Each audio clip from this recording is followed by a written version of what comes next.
Cari maklumat dan berita politik yang bebas, kupasan yang tepat, panas. Dapatkannya secara eksklusif hanya di Jom Channel. Komitmen kami, pentasan berita Isnin hingga Jumaat. Berbicara dan isu semasa, kami garapkan secara langsung. Panel-panel berkaliber dan profesional. Interaktif, pandangan anda kami raikan. Jangan lupa bersama kami di setiap hujung minggu dalam edisi khas mingguan. Jom Channel, moving forward, sharing a new experience.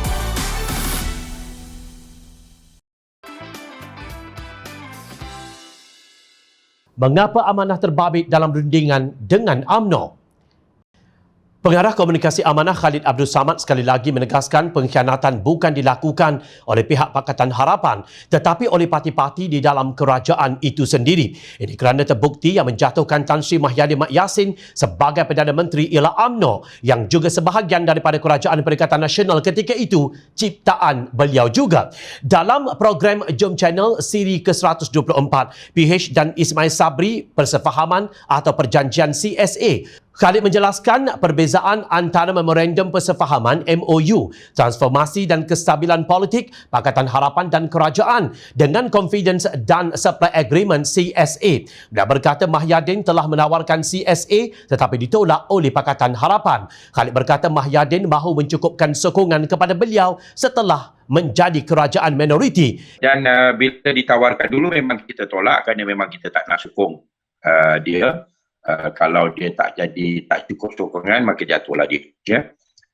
Kita tak nak bertanggungjawab lah untuk mengekalkan dan meneruskan kepimpinan seorang Perdana Menteri yang telah khianat terhadap kita dan telah menunjukkan prestasi yang terburuk lah bagi mana-mana Perdana Menteri dalam sejarah negara, sehingga masalah pandemik dan masalah ekonomi menjadi begitu meruncing.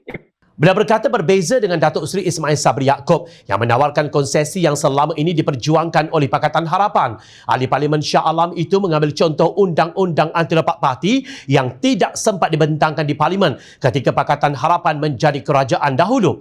Khalid berkata akta anti lopak parti ini akan menggalakkan rakyat untuk turun mengundi. Semua perkara yang dipersetujui akan memperlihatkan sejauh mana keikhlasan pihak kerajaan dalam MOU berkenaan. Beliau menjelaskan bahawa MOU antara Pakatan Harapan dan kerajaan itu ada jangka masa yang perlu dilaksanakan. Pendeknya, tanpa MOU Pakatan Harapan dengan kerajaan, faedah untuk rakyat tidak akan dapat dicapai. Ini kerana cadangan Pakatan Harapan tanpa sokongan kerajaan juga tidak akan berjaya. Kesetiaan sesama penyamun, pencuri dan penjual agama amat kuat, kata Khalid sinis. Khalid memuji Ismail Sabri kerana berbeza dengan Mahyadin yang takut Parlimen dibuka, persidangan yang dilanjutkan sehingga jam 7.30 malam. Setiausaha Agung DAP pula berkata, melalui perjanjian tersebut kerajaan telah bersetuju menyuntik dana secara langsung sebanyak 45 bilion ringgit ke dalam ekonomi negara seperti yang dituntut oleh pihak Pakatan Harapan. Sekurang-kurangnya kerajaan terima cadangan kami buat selama ini untuk menyuntik 45 bilion ke dalam ekonomi. Sungguh pun kerajaan telah lancarkan 8 pakej berjumlah 500 bilion ringgit. Tapi pakej itu semua tidak berjaya langsung selamatkan ekonomi. Mengapa? Kerana dana secara langsung yang disuntik selama ini sangat kecil, iaitu 83 bilion ringgit sahaja. Katanya ketika sesi perbahasan di Dewan Rakyat kemarin. Menurut Guan Eng, permintaan Pakatan Harapan berkenaan moratorium yang sebelum ini ditolak akhirnya dipersetujui kerajaan dan dimasukkan ke dalam memorandum persefahaman yang ditandatangani mereka. Dalam hantaran di Facebook, Guan Eng berkata pelan pemulihan ekonomi 45 bilion ringgit, pengecualian bayaran faedah bagi 50% terbawah dan rancangan pemulihan ekonomi bernilai 45 bilion ringgit adalah hasil kejayaan kepada rakyat Malaysia yang mendapat manfaat daripada Pakatan Harapan menandatangani MOU bersama Perdana Menteri.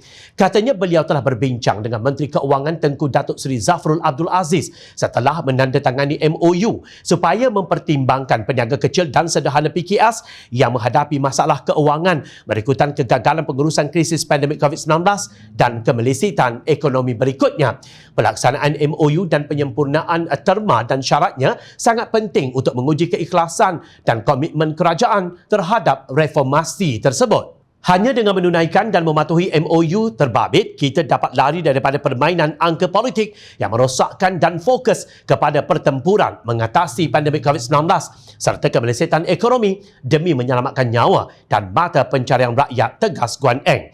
Semoga apa yang dipersetujui secara bersama dapat menghasilkan bantuan kepada rakyat miskin di seluruh negara yang hilang pendapatan menerusi peruntukan sehingga 10 bilion ringgit kerajaan. Pada masa yang sama, Parlimen kemarin menyaksikan Ahli Parlimen Pakatan Harapan masih terus menjalankan peranan mereka sebagai medium semak dan imbang dan mengkritik tindakan kerajaan yang dilihat tidak memberi manfaat kepada rakyat. Tidak mungkin Pakatan Harapan akan memberi laluan percuma kepada kerajaan untuk melakukan apa sahaja yang kemudiannya menyusahkan rakyat.